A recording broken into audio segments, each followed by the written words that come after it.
বাবা কিছু দেন গো।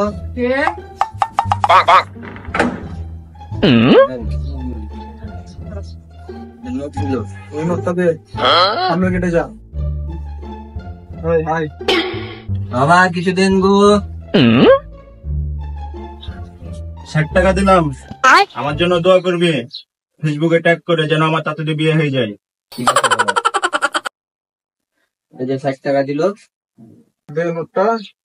শুন, এবার এই গেটে যাবি, এই গেটে যাই বেশি করে ক্যাশ চাবি, গার্লফ্রেন্ড আজকে ঘুরতে যাবে, বুঝছিস তো? বাবা কিছু দেন গো। বাবা কিছু দেন। তোদেরকে মাল দিতে দিতে আমি অতিষ্ঠ হয়ে গেলাম। এইলে 500, 250 টাকা আর 250 আমাকে দে। উস্তাদ 100 টাকার নোট দিয়েছে, 1200 টাকা দেন। কি রে তুই ফকির, আমি তোকে দিলাম টাকা, ওই টাকা নিল কেন? আমার ব্যবসা, আমি ওর মালিক, ওকে দিয়ে ভিক্ষা করবো না কি করাবো ওটা আমার ব্যাপার। তুই ভিক্ষা দরকার ভিক্ষা দিবি, ওই ওর টাকা দিয়ে দে তো।